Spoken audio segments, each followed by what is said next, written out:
अच्छा जी, बिस्मिल्लाहिर्रहमानिर्रहीम to the student first year student of government degree college Jaswan. अच्छा बेटे, आज का हमारा जो टॉपिक है वो है यूनिट वेक्टर्स के बारे में। ठीक है, तो यूनिट वेक्टर्स क्या होते हैं, किस लिए इस्तेमाल किए जाते हैं और इनकी क्या क्या प्रॉपर्टीज़ हैं, हमने इनको डील करना है। सही है जी। अच्छा, नाम से जाहिर है यूनिट वेक्टर। तो यूनिट वेक्टर कौन से होंगे? एक ऐसा वेक्टर यूनिट वेक्टर कहलाएगा जिसकी मैग्नीट्यूड है यूनिट मैग्नीट्यूड। बेटे, यूनिट वेक्टर की जो वैल्यू होती है वो 1 के इक्वल होती है। ये एक ऐसा वेक्टर है जिसकी वैल्यू 1 के इक्वल है। सही है।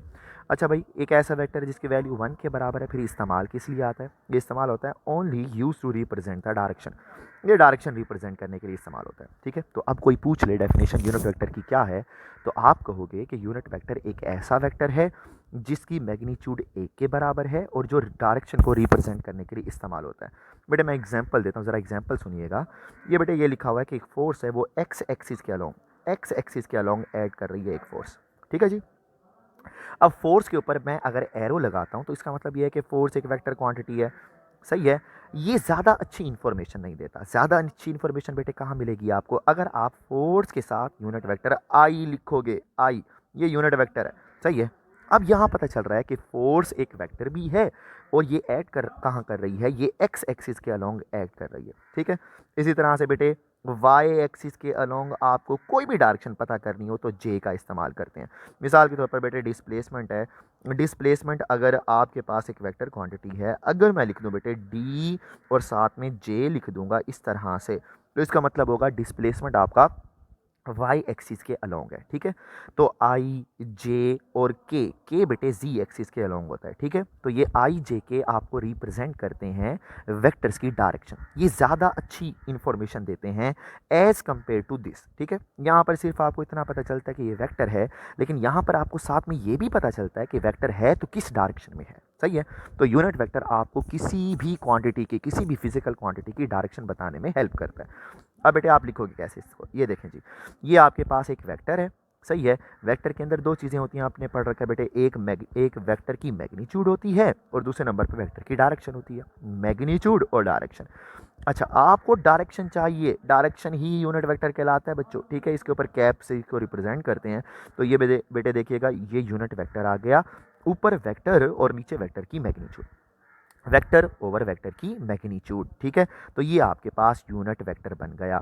इसका कोई यूनिट नहीं है और ये सिर्फ और सिर्फ यूनिट, ये सिर्फ और सिर्फ बेटे यहाँ देखें मैं लिख रहा हूँ नो यूनिट। इसका कोई यूनिट नहीं है भाई। क्यों यूनिट नहीं है बच्चों? ये देखो, अगर आपके पास एफ का यूनिट वेक्टर निकालना, ऊपर आएगी फोर्स, नीचे आएगी फोर्स की वैल्यू। ऊपर आएगी फोर्स, फोर्स की वैल्यू, नीचे फोर्स की वैल्यू आएगी। ठीक है। ऊपर फोर्स, फोर्स की वैल्यू। ऊपर आ गया 5 न्यूटन एक्स एक्सिस के अलोंग वेक्टर, नीचे आएगा खाली 5 न्यूटन। 5 न्यूटन से 5 न्यूटन कैंसिल, कोई भी डायरेक्शन ना बची, कोई भी यूनिट ना बचा, सिर्फ और सिर्फ एक्स एक्सिस की डायरेक्शन बच गई। तो यूनिट वेक्टर सिर्फ और सिर्फ डायरेक्शन रिप्रेजेंट करने के लिए इस्तेमाल किए जाते हैं। ठीक है जी। तो ये कुछ स्पेसिफाइड इंपॉर्टेंट यूनिट वेक्टर हैं आई जे और के, इनको आपने तैयार करना है। दूसरे नंबर पे चलते हैं जी।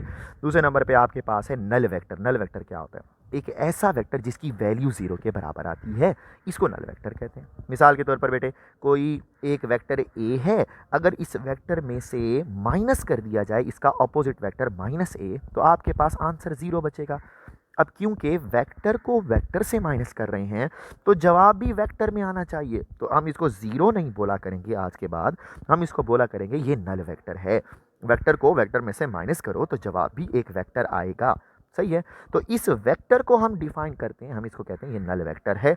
इसकी वैल्यू 0 के बराबर होती है और इसको और इसकी आर्बिट्रेरी डायरेक्शन है। आर्बिट्रेरी डायरेक्शन बेटे ज़रा समझिएगा, इसका मतलब क्या है? मिसाल के तौर पर यहाँ पर मैं ठहरा हूँ, यहाँ पे ठहरा हूँ। अगर मैं कहूँ कि मैं 0 मीटर इधर गया हूँ, इधर 0 मीटर गया हूँ, ये सच है, मैं ठहरा यहीं पर हूँ। मैं कह सकता हूँ कि मैं 0 मीटर इस तरफ गया हूँ, मैं कह सकता हूँ कि मैं 0 मीटर इस तरफ गया हूँ, मैं कह सकता हूँ मैं 0 मीटर इस तरफ गया हूँ, इस तरफ गया हूँ, इस तरफ गया हूँ, इस तरफ।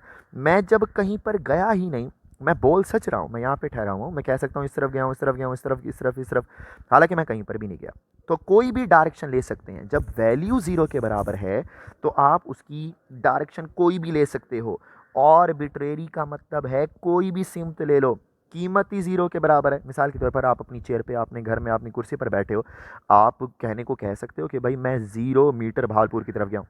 वाकई आप सच बोल रहे हो, आप तो अपनी कुर्सी पर बैठे हो, आप तो 0 मीटर भालपुर की तरफ आए। आप बैठे बैठे कह सकते हो कि भाई मैं 0 मीटर खैरपुटामे वाली की तरफ गया हूँ, आप 0 मीटर हासिलपुर की तरफ गया हूँ, मैं 0 मीटर लासवानरा की तरफ गया हूँ। आप सारी डायरेक्शन आपकी सच बनती हैं, क्योंकि वाकई में आप अपनी चेयर पे हो और आप सारी जगह पर 0 मीटर डायरेक्शन मूव करके गए हो, ठीक है। तो ऑर्बिट्रेरी का मतलब ये होता है। अच्छा, इसको यूनिट नल वेक्टर को आप ग्राफ से भी नहीं ड्रॉ कर सकते बेटे, याद कीजिएगा मैंने आपको पढ़ाया था, एक लाइन ड्रॉ की जाती है, लाइन मैग्नीट्यूड बताती है। नल वेक्टर की तो मैग्नीट्यूड है ही 0, तो लाइन तो ड्रॉ ही नहीं कर सकते, तो इसको ग्राफ से रिप्रेजेंट नहीं कर सकते।